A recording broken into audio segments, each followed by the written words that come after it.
ಬಂಧುಗಳೇ ನಮಸ್ಕಾರ, ಹೇಗಿದ್ರೆ ನೀವೆಲ್ಲರೂ? ನಾನು ಸುಬ್ರಹ್ಮಣ್ಯ ಎಸ್ ಹಂಡಿಗೆ. ಬಂಧುಗಳೇ, ಬೆಂಗಳೂರು ಅಂತಿದ್ದ ಹಾಗೆ ಇವತ್ತು ಅಂತಾರಾಷ್ಟ್ರೀಯ ಮಟ್ಟದಲ್ಲಿ ಹೆಸರನ್ನ ಮಾಡಿರುವಂಥ ಸಿಟಿ. ಅದೆಷ್ಟೋ ಮಂದಿ ಬೆಂಗಳೂರು ಕಡೆಗೆ ಬರ್ತಿದ್ದಾರೆ. ಬೆಂಗಳೂರು ಅಂದಾಗ ಹೊರಗಡೆ ಇರುವಂಥ ಫೀಲೇ ಬೇರೆ. ಇನ್ನೊಂದು ಕಡೆಯಿಂದ ರಾಜ್ಯ ಸರ್ಕಾರವೂ ಕೂಡ, ವಿಶೇಷವಾಗಿ ಡಿ ಕೆ ಶಿವಕುಮಾರ್, ಸಿದ್ದರಾಮಯ್ಯ ಇಂಥವರೆಲ್ಲರೂ ಕೂಡ ಗ್ರೇಟರ್ ಬೆಂಗಳೂರು, ಬ್ರ್ಯಾಂಡ್ ಬೆಂಗಳೂರು ಎನ್ನುವಂಥ ಮಾತನ್ನು ಹೇಳ್ತಾರೆ. ಇತ್ತೀಚೆಗೆ ರಾಮನಗರ ಜಿಲ್ಲೆಯ ಹೆಸರನ್ನು ಕೂಡ ಬದಲಾಯಿಸಿಬಿಟ್ರು ಬೆಂಗಳೂರು ದಕ್ಷಿಣ ಅಂತೇಳಿ. ಈ ಮೂಲಕ ಬ್ಯಾಂಗ್ಳೂರಿನ ವಿಸ್ತರಣೆಗೆ ಇನ್ನಷ್ಟು ಪ್ರಯತ್ನವನ್ನು ಪಡ್ತಾ ಇದ್ದಾರೆ. ಇದೆಲ್ಲವೂ ಕೂಡ ಮಾಡಲಿ, ಗ್ರೇಟ್ ಬೆಂಗಳೂರು ಆಗಲಿ, ಬ್ರ್ಯಾಂಡ್ ಬೆಂಗಳೂರು ಆಗಲಿ, ಬ್ಯಾಂಗ್ಳೂರು ಇನ್ನಷ್ಟು ಅಭಿವೃದ್ಧಿ ಹೊಂದಲಿ, ಎಲ್ಲ ರೀತಿಯಲ್ಲೂ ಕೂಡ ಆಗಲಿ. ಆದರೆ ಬೆಂಗಳೂರಿನ ವಾಸ್ತವ ಪರಿಸ್ಥಿತಿಯೇ ಬೇರೆ ಇದೆ. ಇಲ್ಲಿ 108 ಸಮಸ್ಯೆ ಇದೆ. ನಾನು ಬೇರೆ ಯಾವುದೇ ಸಮಸ್ಯೆ ಬಗ್ಗೆ ಮಾತಾಡೋಕೆ ಹೋಗಲ್ಲ. ಎಲ್ಲವೂ ಕೂಡ ಸ್ವಲ್ಪ ದೊಡ್ಡ ದೊಡ್ಡ ಸಮಸ್ಯೆಗಳು ಅಂತ ಅಂದ್ಕೊಳ್ಳೋಣ. ನಮ್ಮೆಲ್ಲರಿಗೂ ಕೂಡ ತೀರಾ ಬೇಸಿಕ್ ಅಂದರೆ ಏನು ಬೇಕು ಹೇಳಿ? ರಸ್ತೆಯ ವ್ಯವಸ್ಥೆ ಬೇಕು. ಆದರೆ ಬೆಂಗಳೂರಿನಲ್ಲಿ ರಸ್ತೆಗಳು ಸರಿ ಇದ್ದಾವ? ಬೆಂಗಳೂರಿನ ರಸ್ತೆಯನ್ನು ನೋಡ್ತಾ ಇದ್ದಾರೆ, ಒಂದಷ್ಟು ಭಾಗದಲ್ಲಿ ಯಾವ ಸಂದರ್ಭದಲ್ಲಿ ಏನು ಬೇಕಾದರೂ ಆಗಬಹುದು ಎನ್ನುವಂಥ ಪರಿಸ್ಥಿತಿ ಇದೆ. ನಾನು ಸದ್ಯ ಆರನಗರ ವಿಧಾನಸಭಾ ಕ್ಷೇತ್ರದ ವ್ಯಾಪ್ತಿಯ ಲಗ್ಗೆರೆ ಸರ್ಕಲಿಂದ ಸ್ವಲ್ಪ ಮುಂದೆ ಇಲ್ಲಿ ಮುನೇಶ್ವರ ಲೇಔಟ್ ಎನ್ನುವಂಥ ಭಾಗ ಸಿಗುತ್ತೆ. ಅಂದರೆ ನಿಮಗೆ ಬರೀ ಇದು ಉದಾಹರಣೆಯಾಗಿ ತೋರಿಸ್ತಾ ಇದ್ದೀನಿ ಅಷ್ಟೇ. ನೀವು ಇನ್ನು ಸ್ವಲ್ಪ ಅಲ್ಲೊಂದು ಮುಂದೆ ಇನ್ನೊಂದು ರಸ್ತೆ ಹೋಗಬೇಕು. ಆ ರೋಡ್ಗೆ ಹೋದಂಥವನು ನಾನೇ ಶಾಕ್ ಆಗಿಬಿಟ್ಟೆ. ಆ ರೋಡಲ್ಲಿ ಯಾವತ್ತೂ ಕೂಡ ನಾನು ವಾಪಸ್ ಬರಲೇಬಾರ್ದು ಅನ್ನುವ ರೀತಿಯಲ್ಲಿ ಇದನ್ನು ಜಸ್ಟ್ ನಿಮಗೆ ಉದಾಹರಣೆಯಾಗಿ ತೋರಿಸ್ತಾ ಇದ್ದೀನಿ. ಮೊನ್ನೆಯೂ ಕೂಡ ಈ ರೋಡಲ್ಲಿ ಬರುವ ಸಂದರ್ಭದಲ್ಲಿ ನಾನು ಶಾಕ್ ಒಳಗಾಗ್ಬಿಟ್ಟೆ. ನಮ್ಮ ಬೆಂಗಳೂರು ಈ ರೀತಿಯಾಗಿದೆಯಾ? ಬರೀ MG ರೋಡು, ಬ್ರಿಗೇಡ್ ರೋಡು ಇದು ಮಾತ್ರ ಬೆಂಗಳೂರಲ್ಲ, ಇದು ಕೂಡ ಬೆಂಗಳೂರು ಅಂತ ಹೇಳಿ. ಇವತ್ತು ಪುಣ್ಯಕ್ಕೆ ಮಳೆ ಇಲ್ಲ, ನೀರಿಲ್ಲ. ಹೆಚ್ಚು ಕಡಿಮೆ ಒಂದು 4 ಅಡಿಯಲ್ಲಿ ನೀರು ನಿಂತ್ಕೊಂಡು ಬಿಟ್ಟಿತ್ತು. ಎಲ್ಲಿ ಹೋಗಬೇಕು, ಏನು ಮಾಡಬೇಕು ಒಂದು ಕೂಡ ಗೊತ್ತಾಗದಂಥ ಪರಿಸ್ಥಿತಿ. ನೋಡಿ, ಇಲ್ಲಿ ವೆಹಿಕಲ್ಗಳ ಪರದಾಟ ನೋಡಿ, ಅಥವಾ ಯಾವ ರೀತಿಯಾಗಿ ಒದ್ದಾಡ್ಕೊಂಡು ಬರ್ತಾ ಇದ್ದಾರೆ ಅಂತೇಳಿ. ನೀವೇ ಹೆಲ್ಮೆಟ್ ಹಾಕೊಳ್ಳಿ, ಟ್ರಾಫಿಕ್ ರೂಲ್ಸನ್ನು ಫಾಲೋ ಮಾಡಿ, ಮಣ್ಣು ಮಸಿ ಅಂತೀರಿ, ಟ್ರಾಫಿಕ್ ಪೊಲೀಸರನ್ನ ಕಂಡ ಕಡೆಗಳು ನಿಲ್ಲಿಸಿದ್ದೀರಿ, ನೀವು ದಂಡ ವಸೂಲಿ ಮಾಡಿ ಜನರಲ್ ಅವೇರ್ನೆಸ್ಸನ್ನು ಮೂಡಿಸಿ ಅನ್ನುವ ರೀತಿಯಲ್ಲಿ. ಆದರೆ ಈ ವಾಸ್ತವ ಸ್ಥಿತಿಯನ್ನು ನೋಡಿ. ಇಲ್ಲಿ ನೀವು ಮೊದಲು ರೋಡಿನ ವ್ಯವಸ್ಥೆಯನ್ನು ಮಾಡಿ ಅಥವಾ ರಸ್ತೆಯನ್ನು ನೀಟಾಗಿ ಮಾಡಿ, ಅದಾದ ಬಳಿಕ ಜನರಿಗೆ ಟ್ರಾಫಿಕ್ ರೂಲ್ಸು ಮತ್ತೊಂದು ಮಗದೊಂದು ಅಂತ ಹೇಳಿ. ಈಗ ಟ್ರಾಫಿಕ್ ರೂಲ್ಸ್ ಯಾವ ಕಾರಣಕ್ಕಾಗಿ ಹೇಳ್ತೀರಿ ಹೇಳಿ? ಜನ ಆಕ್ಸಿಡೆಂಟ್ ಆಗಬಾರ್ದು, ಜನ ಸಾಯಬಾರ್ದು ಅಂತ ಹೇಳಿ. ಆದರೆ ನಿಮ್ಮ ಈ ದರಿದ್ರ ವ್ಯವಸ್ಥೆಗೆ ಇಲ್ಲಿ ಬಂದರೆ ಜನ ಸಾಯದೇ ಇರ್ತಾರಾ? ಅಲ್ಲಿ ನೋಡಿದ್ರೆ ದೊಡ್ಡ ಭಾಷಣ, ಬ್ರ್ಯಾಂಡ್ ಬೆಂಗಳೂರು, ಗ್ರೇಟರ್ ಬೆಂಗಳೂರು, ಮಣ್ಣು ಬೆಂಗಳೂರು, ಬೆಂಗಳೂರನ್ನ ಅಲ್ಲಿ ತಗೊಂಡು ಹೋಗ್ತಿದ್ದೀವಿ, ಬೆಂಗಳೂರನ್ನ ಇಲ್ಲಿ ತಗೊಂಡು ಹೋಗ್ತಿದ್ದೀವಿ ಅಂತ ಹೇಳಿ. ಆದರೆ ಇದು ಬೆಂಗಳೂರಿನ ವಾಸ್ತವ ಸ್ಥಿತಿ. ಇದು ಕೇವಲ ಉದಾಹರಣೆ ಅಷ್ಟೇ. ಮತ್ತೆ ಹೇಳ್ತಾ ಇದ್ದೀನಿ, ನಮ್ಮ ರಾಜಕಾರಣಿಗಳಿಗೆ ನಾಚಿಕೆ ಆಗಬೇಕು. ಮಾನ ಮರ್ಯಾದೆ ಎಲ್ಲವನ್ನು ಕೂಡ ಬಿಟ್ಟು ನಿಂತಿದ್ದಾರೆ. ಈ ಕಸ ಬಿಡಿ, ಕಸ ಬೇಕಾದಷ್ಟು ಸಮಸ್ಯೆ ಇದೆ ಇಲ್ಲಿ. ಕಸ ಅದೆಲ್ಲವನ್ನು ಕೂಡ ಗಮನಿಸ್ತಾ ಇದ್ದೀನಿ ನಾನು. ರಸ್ತೆ ಗುಂಡಿಯನ್ನು ನಿಮಗೆ ವಿಶೇಷವಾಗಿ ಇಲ್ಲಿ ತೋರಿಸ್ಬೇಕು. ಯಾಕಂದ್ರೆ ಅಲ್ಲಿ ಭಾಷಣ ನೋಡ್ತಾ ಇದ್ದಾಗ ನಮಗೆ ಈ ವಾಸ್ತವ ಪರಿಸ್ಥಿತಿ ನೋಡಿದಾಗ ಹೊಟ್ಟೆ ಉರಿಯೋದಕ್ಕೆ ಶುರುವಾಗುತ್ತೆ, ಅಥವಾ ಸಿಟ್ಟು ಬರೋದಕ್ಕೆ ಶುರುವಾಗುತ್ತೆ.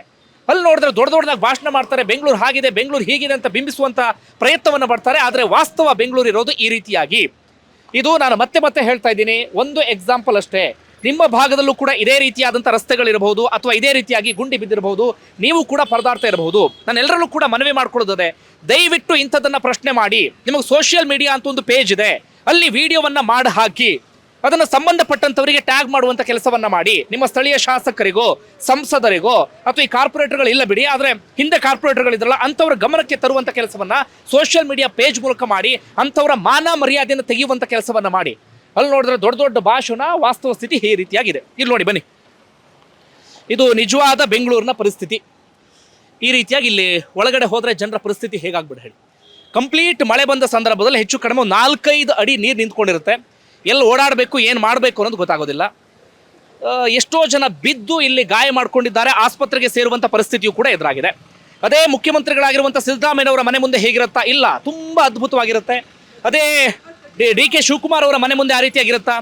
ಅಲ್ಲೂ ಕೂಡ ಬಹಳ ಅದ್ಭುತವಾಗಿರುತ್ತೆ. ಆದರೆ ಇಲ್ಲಿ ಬಂದು ನೋಡಿದ ಸಂದರ್ಭದಲ್ಲಿ ಈ ರೀತಿಯಾದಂಥ ಪರಿಸ್ಥಿತಿ ಇರುತ್ತೆ. ನಾನು ಡಿ ಕೆ ಶಿವಕುಮಾರ್ ಅವ್ರನ್ನ ಮತ್ತೆ ಪ್ರಶ್ನೆ ಮಾಡಬೇಕು. ಯಾವ ಕಾರಣಕ್ಕಾಗಿ ಅಂದರೆ ಅವ್ರು ಪದೇ ಇತ್ತೀಚೆಗೆ ಭಾಷಣ ಮಾಡ್ತಾ ಇದ್ರು, ಬ್ರ್ಯಾಂಡ್ ಬೆಂಗಳೂರಿಗೆ ಸಂಬಂಧಪಟ್ಟ ಹಾಗೆ ಅಥವಾ ಗ್ರೇಟರ್ ಬೆಂಗಳೂರಿಗೆ ಸಂಬಂಧಪಟ್ಟ ಹಾಗೆ. ಆದರೆ ವಾಸ್ತವ ಪರಿಸ್ಥಿತಿ ಇರೋದು ಈ ರೀತಿಯಾಗಿ. ಈ ರೋಡಲ್ಲಿ ಯಾರಾದ್ರೂ ಮನುಷ್ಯ ಅದನ್ನು ಓಡಾಡೋದಕ್ಕಾಗತ್ತೇನ್ರಿ? ಇಂಥ ನಾಚಿಕೆ ಮಾನ ಮರ್ಯಾದೆ ಬಿಟ್ಟಾರೆ ನಮ್ಮ ರಾಜಕಾರಣಿಗಳು ಅಂತ ಹೇಳಿ.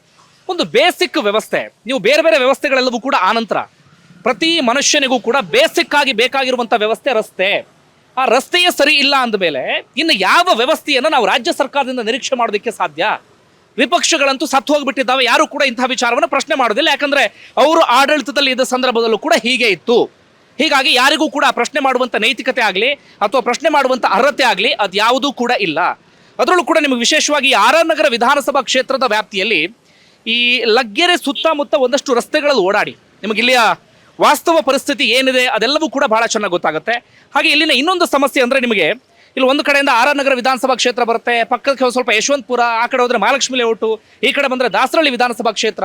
ಈ ರೀತಿಯಾಗಿ ಪಕ್ಕದಲ್ಲೇ ಒಂದಷ್ಟು ವಿಧಾನಸಭಾ ಕ್ಷೇತ್ರಗಳು ಬರುವ ಕಾರಣಕ್ಕಾಗಿ ಆ ರೋಡ್ ನಮ್ಮ ವ್ಯಾಪ್ತಿಗೆ ಬರಲ್ಲ, ಈ ರೋಡ್ ನಮ್ಮ ವ್ಯಾಪ್ತಿಗೆ ಬರಲ್ಲ, ಅದಕ್ಕೆ ನಮಗೆ ಸಂಬಂಧಪಟ್ಟಿಲ್ಲ, ಈ ರೀತಿಯಾಗಿ ಎಲ್ಲ ಕೇರ್ಲೆಸ್ ಮಾಡಿ ಮಾಡಿ ಮಾಡಿ ಮಾಡಿ ಇವತ್ತು ರಸ್ತೆಗೆ ಇಂತಹ ಪರಿಸ್ಥಿತಿ ಇದೆ.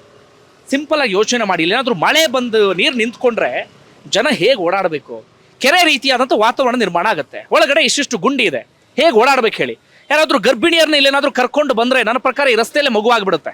ಅವ್ರನ್ನ ಆಸ್ಪತ್ರೆ ಕರ್ಕೊಂಡು ಹೋಗುವಂಥ ಅವಶ್ಯಕತೆ ಅದ್ಯಾವುದು ಕೂಡ ಇರೋದಿಲ್ಲ. ಅಂತಹ ರಸ್ತೆಯಲ್ಲಿ ನಾವಿದ್ದೇವೆ. ಇದು ನಮ್ಮ ದೌರ್ಭಾಗ್ಯ, ಇದು ನಮ್ಮ ದರಿದ್ರ ವ್ಯವಸ್ಥೆ. ನಾಚಿಕೆ, ಮಾನ, ಮರ್ಯಾದೆ ಎಲ್ಲವನ್ನೂ ಕೂಡ ಬಿಟ್ಕೊಂಡು ಅಲ್ಲಿ ಭಾಷಣ ಮಾಡ್ತಿರ್ತಾರೆ. ಆದರೆ ವಾಸ್ತವ ಪರಿಸ್ಥಿತಿ ಈ ರೀತಿಯಾಗಿರುತ್ತೆ. ಅಮ್ಮ ಮಾತಾಡ್ತೀರಾ ನಮ್ಮ ಇದಕ್ಕೆ ಸಂಬಂಧಪಟ್ಟಂಗೆ? ಯಾವಾಗ್ಲಿಂದ ಹೆಂಗಿದೆ ಇದು? ಯಾವಾಗ್ಲಿಂದ ಹೆಂಗಿದೆ ಇದು? ನಮ್ಮ ಜನರ ಪರಿಸ್ಥಿತಿ ಅಂದರೆ ಮಾತಾಡಲೇಬೇಕು ಅನ್ನೋಂಥ ಒತ್ತಾಯ ಅಲ್ಲ, ಅಟ್ಲೀಸ್ಟ್ ಒಂದಷ್ಟು ಜನ ವಾಯ್ಸ್ ರೈಸ್ ಮಾಡೋದಕ್ಕೆ ಶುರು ಮಾಡ್ಕೊಂಡಾಗ ಅಥವಾ ತಮ್ಮ ಸಮಸ್ಯೆಗಳನ್ನು ಹೇಳ್ಕೊಂಡಾಗ ಆ ಸಮಸ್ಯೆಗೆ ಸೊಲ್ಯೂಷನ್ ಸಿಗುತ್ತೆ. ಯಾರು ಎಲ್ಲೂ ಕೂಡ ಮಾತಾಡಿಲ್ಲ, ಧ್ವನಿ ಎತ್ತಿಲ್ಲ ಅಂತಾದರೆ ನಮ್ಮ ಧ್ವನಿ ಯಾರಿಗೆ ತಾನೇ ಕೇಳಿಸುತ್ತೆ ಹೇಳಿ? ಇಲ್ಲೊಬ್ಬನು ಮಾತಾಡ್ಸೋಣ. ಏನು ಹೇಳ್ತೀರಿ ಸರ್ ಈ ರಸ್ತೆಗೆ ಸಂಬಂಧಪಟ್ಟಂಗೆ? ಇದು ಮುನಿರತ್ನ ಸಾಹೇಬ್ರು ಇದ್ದಾಗ ಅವ್ರು ಈಗಲೂ ಇದ್ದಾರೆ, ಬಟ್ ಅವರಿದ್ದಾಗ ನಾಜೂಕಾಗಿ ನೀಟಾಗಿತ್ತು. ಹಿಂದೆಗಡೆ ಪಾರ್ಕು, ಸ್ವಿಮ್ಮಿಂಗ್ ಪೂಲ್ ಎಲ್ಲ ಮಾಡೋಕ್ಕಿದ್ದಾದ್ರು. ಏನೋ ದುರದೃಷ್ಟ ಏನೋ ಗೊತ್ತಿಲ್ಲ, ಬಟ್ ಅವರಿದ್ದಾಗಿತ್ತು. ಈಗಂತೂ ತುಂಬ ಅಧ್ವಾನ ಆಗಿದೆ. ಎಷ್ಟು ಜನ ಬೀಳ್ತಾರೋ ಏನೋ ಆಗ್ತದೋ. ಮಳೆ ಅಂತೂ ತುಂಬಿಟ್ರೆ, ಮಳೆ ಬಿದ್ದಿದ್ದೆಗೆ ಕೆರೆ ಕೆರೆ ಕೆರೆ ಇದ್ದಂಗೆ ಇರ್ತದೆ ಇದು. ಅಲ್ಲಿ ಮಕ್ಕಳು ಮರಿಗಳು ಬಂದವರು, ಫ್ಯಾಮಿಲಿ ಬಂದವ್ರೆ ಬಿದ್ದರೆ ತಲೆ ಬುಲ್ಡೆ ಹೊಡ್ಕೊಂಡ್ಬಿಡ್ತಾರೆ. ಆ ರೀತಿ ಸಮಸ್ಯೆ ಇದೆ ಇಲ್ಲಿ. ಹೇಳೋರಿಲ್ಲ ಕೇಳೋರಿಲ್ಲ ಅನ್ನಂಗೆ ಆಗಿದೆ. ಬಟ್ ಏನಂದರೆ ಅವರು ಮುನಿರತ್ನವ್ರು ಮನ್ಸು ಮಾಡಿದ್ರೆ ಇದು ಸತ್ಯವಾಗ್ಲೂ ಆಗುತ್ತೆ. ಮನ್ಸು ಮಾಡೋದು ಯಾವಾಗ ಅಂತ ಮಾಡಬೇಕು, ಏನೋ ಅದು ಗೊತ್ತಿಲ್ಲ. ಅವ್ರು ನಾಜೂಕಾಗಿ ಎಲ್ಲ ಮಾಡಿದ್ದಾರೆ. ಅದು ಅವ್ರು ನನಗೇನು ಪಕ್ಷದವರಲ್ಲ ಇದಂತ ಅಲ್ಲ. ಅವ್ರು ಅನ್ಸೋದು ಇದಾ ನಾಜೂಕ ಅಂತ ಅನ್ಸೋದು ಅಲ್ಲ. ಇದಕ್ಕೆ ಪರ್ಮನೆಂಟ್ ಸೊಲ್ಯೂಷನ್ಗೆ ಎಲ್ಲ ಅವಕಾಶನೂ ಇದೆ. ಪರ್ಮನೆಂಟ್ ಸೊಲ್ಯೂಷನ್ ಕೊಡಬಹುದು ಗುಂಡಿ ಬೀಳದೇ ಇರೋ ರೀತಿಯಲ್ಲಿ. ಈ ರೀತಿಯಾಗಿ ರಸ್ತೆ ಮಾಡಿದ್ರೆ ಹೆಂಗ್ ಓಡಾಡಕ್ ಸಾಧ್ಯ? ಪಾಪ ಅವರು ಮಾಡಿದಾಗ ನಾಜೂಕಾಗೆ ಇತ್ತು. ಈಗ ಕಾರಣಾಂತರದಿಂದ ಯಾರು ಸರಿ ಗಮನಿಸ್ತಾ ಇಲ್ಲ.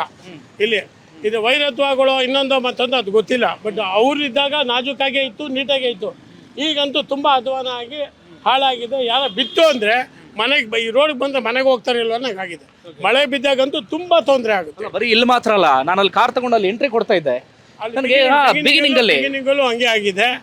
ಏನು ಅಂತ ಗೊತ್ತಾಗ್ತಲ್ಲ. ಅವ್ರಿಗೆ ಅವರು ಗಮನ ಕೊಟ್ಟು ಮಾಡಿದ್ರೆ ಆಗುತ್ತೆ. ಇಲ್ಲಿಂದ ಸ್ವಲ್ಪ ಮುಂದೆ ಹೋದ್ರೆ ಅದು ಯಾರು ವಿಧಾನಸಭಾ ಕ್ಷೇತ್ರ ಬರುತ್ತೋ ಗೊತ್ತಿಲ್ಲ, ಅಲ್ಲಂತೂ ಇದಕ್ಕಿಂತ ಅಧ್ವಾನ.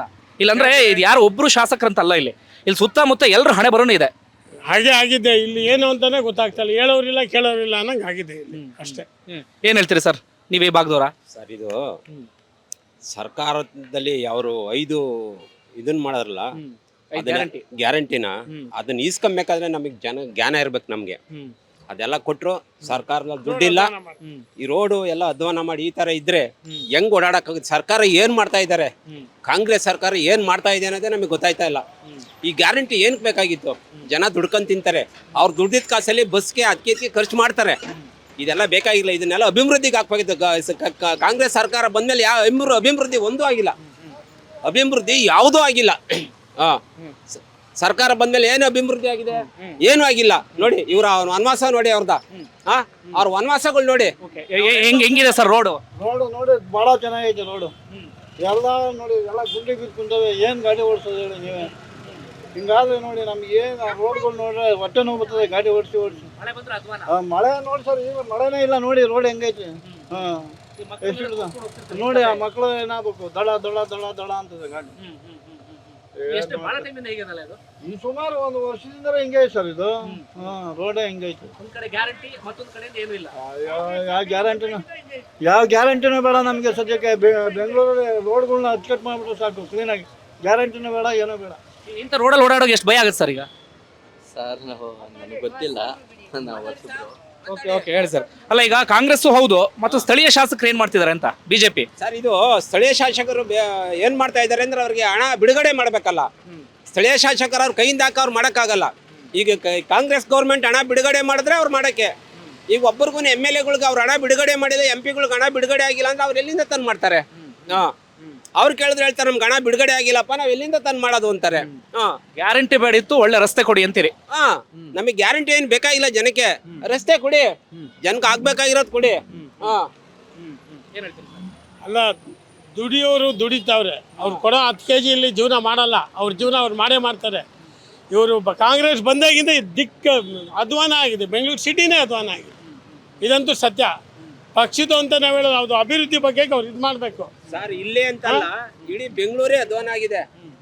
ಇಡೀ ಅಲ್ವಾ? ಬೆಂಗಳೂರೇ ಅಧ್ವಾನ. ಇಷ್ಟು ಅಧ್ವಾನ ಆಗ್ಬಿಟ್ರೆ ಏನೋ ಹೆಚ್ಚು ಕಮ್ಮಿ ಅದು. ಮೊನ್ನೆ ಒಂದ್ಸಲಿ ಯಾರೋ ಹಿಂಗೆ ಬಿದ್ದು ಒಂದು ಹುಡುಗಿ ಹೋಗ್ಬಿಡ್ತು, ಎಕ್ಸ್ಪೈರ್ ಆಗ್ಬಿಡ್ತು. ಅದು ಯಾವುದು ಗಾಡಿಗೆ ಇಲ್ಲೇ ಸಿಗಾಕೊಂಡು ಗಾಡಿ ಬ್ಯಾಲೆನ್ಸ್ ಸಿಗ್ಲಿಲ್ಲ, ಬಿದ್ದೋಯ್ತು ಪಾಪ. ಕೆಲವೊಬ್ರು ಬೈಕ್ ಸವಾರಿದ್ದಾರೆ, ಹೆಂಗ್ ಫೀಲ್ ಆಗುತ್ತೆ ಸರ್ ಈ ಅದ್ಭುತ ರೋಡಲ್ಲಿ ಓಡಾಡುವಾಗ? ಯಾವುದು ನನ್ನ ಪ್ರಕಾರ ಯಾವುದು ಚಿನ್ನದ ರೋಡಲ್ಲಿ ಓಡಾಡ್ದಂಗೆ ಆಗುತ್ತೇನೋ. ಈಗ ಮಳೆ ಇದೆ, ಮಳೆ ಬಂದ್ರೆ ಅಲ್ಲೊಂದಿದೆ, ಅಲ್ಲಿ ಗುಂಡಿ, ಇಲ್ಲಿ ಗುಂಡಿ. ಈಗೇನೋ ಇಲ್ಲಿ ಸ್ವಲ್ಪ ಮೋರಿ ಓಪನ್ ಮಾಡಿದ್ರೆ ಸ್ವಲ್ಪ ನೀರು ಹೋಗ್ತದೆ. ಇಲ್ಲ ನೀರು ಇಲ್ಲಿವರೆಗೂ ಬರೋದು ಮಳೆ, ಅಲ್ಲಿಂದ ಇಲ್ಲಿವರೆಗೂ ಬರೋದು. ಸದ್ಯಕ್ಕೆ ಏನಿಲ್ಲ ಅಂದ್ರೆ ಈಗ ಇಲ್ಲೂ ಹೆಂಗೋ ನಿಂತಿದ್ರು, ಅಲ್ಲಂತೂ ತುಂಬ ಹೋಗುತ್ತೆ, ಅಲ್ಲಿ ಫುಲ್ ತುಂಬ ಹೋಗುತ್ತೆ. ಅಲ್ಲಿ ವ್ಯಾಪಾರ ಮಾಡೋರ್ ಕತೆ ಅಂತ ಧೂಳು ಕೆಸರು. ಅಲ್ಲೂ ಅಷ್ಟೇ ಸರ್, ಪಾರ್ಕಿಂಗ್ ಮಾಡೋಕ್ಕೂ ಅಷ್ಟೇ, ಎಲ್ಲ ಅಲ್ಲಿಗೆ ಬರ್ತಾರೆ, ಅಲ್ಲಿಗೆ ಬರ್ತಾರೆ ಗಾಡಿ ಮಾಡ್ಕೊ ಅಲ್ಲಿ ಗಾಡಿ ತೆಗಿಸ್ತಾರೆ. ಇಲ್ಲಿ ಸ್ವಲ್ಪ ನಮ್ಮ ಕಸ್ಟಮರ್ ಬಂದ್ರು ಅಷ್ಟೇ ಗಾಡಿ ತೆಗಿಸ್ತಾರೆ, ಇಲ್ಲಿ ಓಡೋಕ್ಕಾಗಲ್ಲ. ಅದಕ್ಕೆ ಹೇಳಿದ್ದು ಚಿನ್ನದ ರಸ್ತೆಯಲ್ಲಿ ಓಡಾಡ್ತಿದ್ರಿ, ಪುಣ್ಯವಂತರು ನೀವು ಈ ಭಾಗದವರು. ಏನೋ ಮಾಡಕ ಸರ್, ಆ ಕಡೆ ಸರ್ ಏನೋ ಮಾಡ್ತಾರೆ, ಮೋಸ್ಟ್ಲಿ ನೆಕ್ಸ್ಟ್ ಈ ಕಡೆ ಮಾಡ್ತಾರೇನೋ ಗೊತ್ತಿಲ್ಲ, ನೆಕ್ಸ್ಟ್ ಏನಾಗುತ್ತೋ ಗೊತ್ತಿಲ್ಲ. ಓಕೆ, ಏನು ಹೇಳ್ತೀರಿ ಸರ್?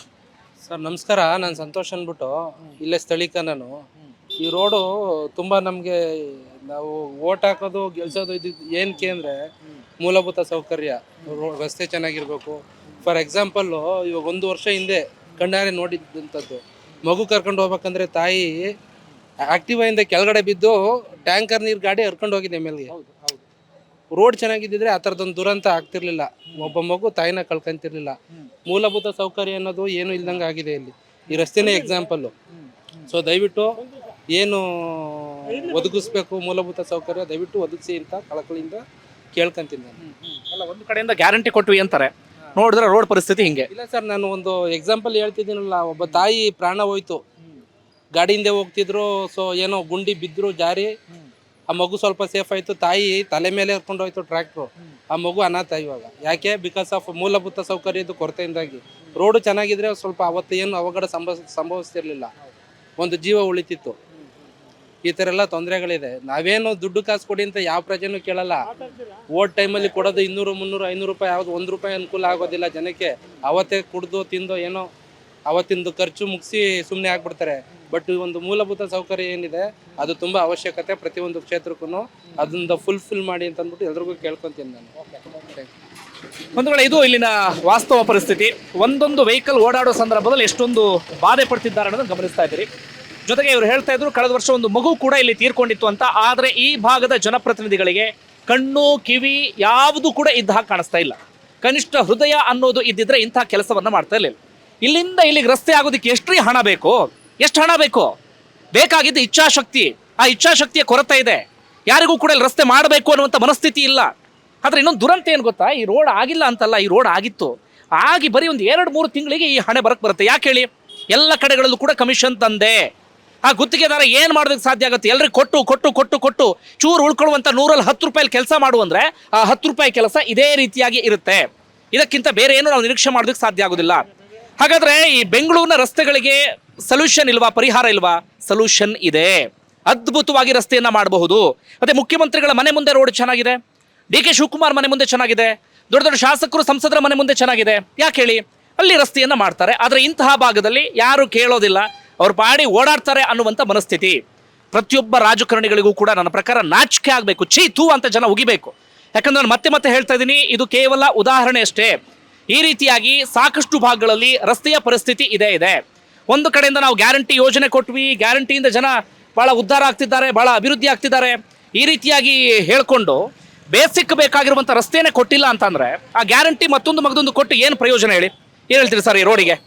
Super sir. ಈ ಸರ್ಕಾರ ಬಂದ್ಮೇಲೆ ಒಳ್ಳೆ ತಲೆ ಮೇಲೆ ಚಾಪಿ ಹಾಕೊಂಡಂಗೆ ಆಗ್ಬಿಟ್ಟದೆ. ಚಿನ್ನದ ರೋಡು ಸೂಪರ್, ನೆನ್ಸ್ಕೋಬೇಕು. ಈ ಸರ್ಕಾರ ಬಂದಾದ್ಮೇಲೆ ಈ ರೋಡು ಇದು ನೋಡ್ಬೇಕಾದ್ರೆ ನಾವು ಜೀವನದಲ್ಲಿ ನೆನ್ಸ್ಕೋಬೇಕು. ಆ ತರ ಮಾಡಿ ಸತ್ರು ಈ ಮುಂದೆ ಸರ್ಕಾರ ತರಲೇಬಾರ್ದು. ಒಳ್ಳೆ ಮೈಂಡಲ್ಲಿ ಇದ್ರೆ ಈ ಸರ್ಕಾರ ಕಾಂಗ್ರೆಸ್ಗೆ ಯಾವತ್ತೂ ತರಲೇಬಾರ್ದು, ತರಲಿಕ್ಕೆ ಆಗ್ಬಾರ್ದು. ಬಿಟ್ಟಿ ಭಾಗ್ಯಗಳು ಕೊಟ್ಟು ಜನಗಳಿಗೆ ಮೋಸ ಮಾಡ್ಬಿಟ್ಟು ಸರ್ಯಾಗಿ ತಲೆ ಮೇಲೆ ಚಾಪಿ ಕಡೆ ಹಾಕೋ. ಈ ಲೋಕಲ್ MLA ಕರ್ತವ್ಯ ಏನಂತೀರಿ ಬಿಜೆಪಿ ಅವರು? ಇವಾಗ ಸರ್ಕಾರ ಅವ್ರದ್ದು ಇದ್ಮೇಲೆ ಬಿಜೆಪಿ ಇವರು ಏನ್ ಮಾಡಕ್ಕಾಯ್ತದೆ? ಏನು ಮಾತಾಡಕ್ಕಾಗಲ್ಲ. ಗೌರ್ಮೆಂಟ್ ಅವ್ರದ್ದು, ಸರ್ಕಾರ ಅವ್ರದ್ದು. ಹೋಗಿ ನಾವು ಇವರು ಅಸೆಂಬ್ಲಿಯಲ್ಲಿ ಕೂತ್ಕೊಂಡು ಹೇಳಿದ್ರು ಅವ್ರು ಆಯ್ತು ಮಾಡೋಣ ಬಿಡ್ರಿ, ಏನೋ ನಿಮ್ದು ಒಂದೇ ರೋಡ, ಬೇರೆ ಆ ಕಡೆ ಅವ ಈ ಕಡೆ ಅವ ಅಂತ ಹೇಳ್ಕೊತಾರೆ. ಓಕೆ ಓಕೆ, ಇದು ಇಲ್ಲಿನ ವಾಸ್ತವ ಪರಿಸ್ಥಿತಿ. ಬೆಂಗಳೂರಿನ ಬಹುತೇಕ ಕಡೆಗಳಲ್ಲಿ ಇದೇ ರೀತಿ ಪರಿಸ್ಥಿತಿ ಇದೆ. ನಮ್ಮೆಲ್ಲರಿಗೂ ಕೂಡ ನಮ್ಮ ರಾಜಕಾರಣಿಗಳು ಚೆನ್ನಾಗಿ ಯಾಮರಿಸ್ತಿದ್ದಾರೆ, ಅದನ್ನು ಕೊಡ್ತಾ ಇದೀವಿ ಇದನ್ನು ಕೊಡ್ತಾ ಇದ್ದೀನಿ ಅಂತ ಹೇಳಿ. ನಾನು ಎಲ್ಲರಲ್ಲೂ ಕೂಡ ಮನವಿ ಮಾಡ್ಕೊಳ್ಳೋದೇ, ವಾಯ್ಸ್ ರೈಸ್ ಮಾಡೋದನ್ನು ಕಲ್ತ್ಕೊಳ್ಳಿ, ಧ್ವನಿ ಎತ್ತಿ ಆಕ್ರೋಶವನ್ನು ಹೊರಹಾಕಿ, ನಿಮ್ಮ ಸಿಟ್ಟನ್ನು ಯಾರಿಗೆ ತಲುಪಿಸ್ಬೇಕೋ ಆ ಸಿಟ್ಟನ್ನು ಅವ್ರಿಗೆ ತಲುಪಿಸಿ. ಓಟ್ ಹಾಕಿರ್ತೀರಿ, ನಿಮಗೆಲ್ಲ ರೈಟ್ಸ್ ಇರುತ್ತೆ. ಇಲ್ಲ ನಾವೇನು ಮಾತಾಡೋದಿಲ್ಲ, ಸೈಲೆಂಟಾಗಿ ಇದ್ದು ಬಿಡ್ತೀವಿ ಅಂದರೆ ಈ ಚಿನ್ನದ ರಸ್ತೆಯಲ್ಲೇ ಪರ್ಮನೆಂಟ್ ಆಗಿ ಓಡಾಡುವಂಥ ಪರಿಸ್ಥಿತಿ ನಿಮ್ದಾಗುತ್ತೆ. ಒಂದು ವೇಳೆ ಧನ್ಯವಾದ ವಿಡಿಯೋ ನೋಡಿದ್ದಕ್ಕಾಗಿ. ಮುಂದಿನ ವಿಡಿಯೋದಲ್ಲಿ ಮತ್ತೊಮ್ಮೆ ಸಿಗ್ತೀನಿ. Thank you.